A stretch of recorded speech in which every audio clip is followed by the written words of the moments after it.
কোনো দল যদি তার কোনো গ্রিভেন্স অথরিটিস কনসার্নের সাথে তুলে ধরতে চান, এটা পারেন। এতে সামগ্রিক নির্বাচনের যে প্রক্রিয়া ওটাকে ব্যাহত করবে না।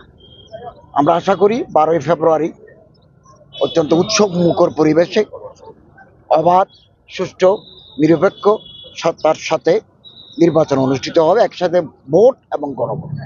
সরকার এ ব্যাপারে এবং জেলা পর্যায়ে, উপজেলা পর্যায়ে, ইউনিয়ন পর্যায়ে পর্যন্ত এভাবে প্রস্তুতি চলছে এবং আমাদের সরকারি কর্মকর্তাবৃন্দ অত্যন্ত নিষ্ঠা এবং দায়িত্ব কর্তব্যের সাথে এই দায়িত্ব পালন করে যাচ্ছেন। ল এনফোর্সমেন্ট এজেন্সি যারা আছেন, আইন শৃঙ্খলা বাহিনীর সাথে যারা যুক্ত, তারাও প্রশিক্ষণ নিয়ে মাঠে নেমে গেছেন এবং এভাবে দাবি দেওয়া, নানা প্রশ্ন, পলিটিক্যাল ডিমান্ড থাকতে পারে, এতে আমাদের কোনো শঙ্কিত হওয়ার কারণ নেই।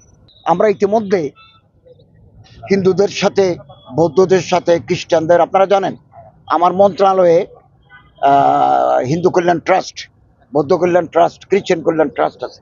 পদাধিকার বলে আমি এই সমস্ত কমিটির চেয়ারম্যান।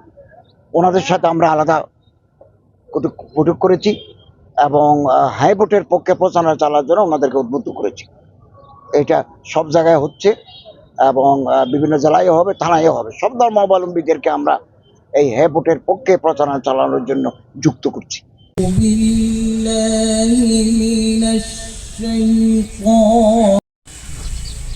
আসসালামু আলাইকুম ওয়া রাহমাতুল্লাহি ওয়া বারাকাতুহু।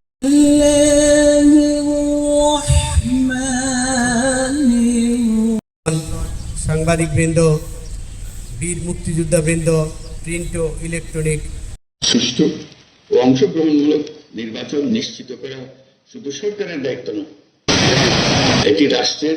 এই উপলব্ধি থেকে গণভোটের আয়োজন। অনুষ্ঠানের এই পর্যায়ে হবিগঞ্জ জেলার নির্বাচন ও গণভোট আয়োজনের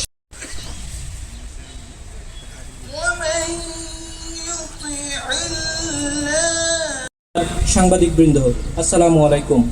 গণভোট 2026 উপলক্ষে আজকের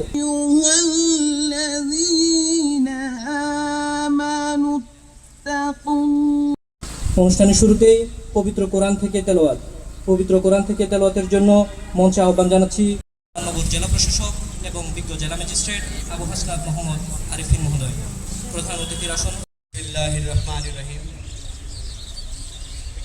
জুলাই জাতীয় সনদ। দৃঢ় বিশ্বাস, আপনি যদি এই সনদ সমর্থন করেন তবে গণভোটে অবশ্যই